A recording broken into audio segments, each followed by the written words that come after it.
দিনটি শুক্রবার, ঘড়ির কাঁটায় তখন দুপুর। পুরো ইরান যখন এক ভয়াবহ অস্থিরতায় কাঁপছে, ঠিক তখনই রাষ্ট্রায়ত্ত টেলিভিশন চ্যানেলে আবির্ভূত হলেন ইরানের সর্বোচ্চ নেতা আয়াতুল্লাহ আলী খামেনি। শান্ত, কিন্তু তিনি ধীর কণ্ঠে যা বললেন তা যেন তেহরান থেকে ওয়াশিংটন পর্যন্ত এক ভূকম্পন সৃষ্টি করল। ডোনাল্ড ট্রাম্পকে সরাসরি নিশানা করে খামেনি ছুড়ে দিলেন এক ঐতিহাসিক হুঁশিয়ারি। তিনি কি কেবল ট্রাম্পকে ক্ষমতাচ্যুত করার কথা বললেন, নাকি ইতিহাসের সবচেয়ে বড় অভিশাপ দিয়ে দিলেন মার্কিন প্রেসিডেন্টকে? আয়াতুল্লাহ আলী খামেনি সরাসরি হুঁশিয়ারি দিয়ে বলেছেন, ট্রাম্পও ক্ষমতাচ্যুত হবেন।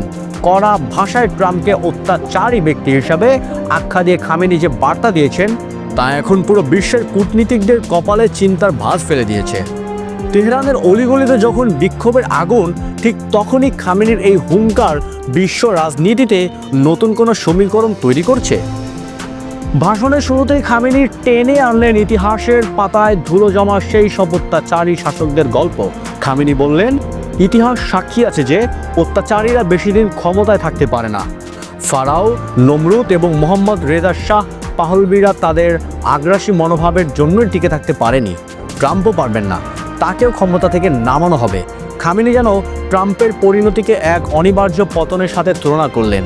তার এই বক্তব্য পরিষ্কার করে দেয় যে তেহরান এখন ট্রাম্পের বিরুদ্ধে কেবল রাজনৈতিক নয়, এক মনস্তাত্ত্বিক যুদ্ধে নেমেছে। দেশের ভেতরে জ্বলতে থাকা বিক্ষোভের আগুন নিয়ে খামেনি ছিলেন কঠোর। বিক্ষোভকারীদের তিনি সোজাসুজি নাশকতাকারী হিসেবে আখ্যা দিয়েছেন। তার মতে, এই আন্দোলনকারীরা বিক্ষোভের মাধ্যমে আসলে ডোনাল্ড ট্রাম্পকে ইরানে হামলার জন্য আমন্ত্রণ জানাচ্ছে। খামেনি তীব্র কটাক্ষ করে বললেন, তারা এমন একজন ব্যক্তিকে খুশি করার জন্য ব্যস্ত হয়ে উঠেছে যিনি নিজের দেশই চালাতে জানেন না। ট্রাম্পের উচিত আগে দেশ চালানো শেখা এবং নিজের দেশে সেই শিক্ষার প্রতিফলন ঘটানো।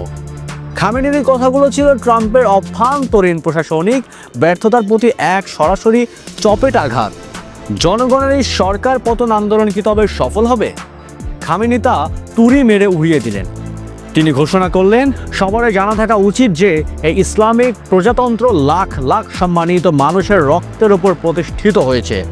গুটি কয়েক নাশকতাকারীর তৎপরতায় এই সরকার পতন ঘটবে না।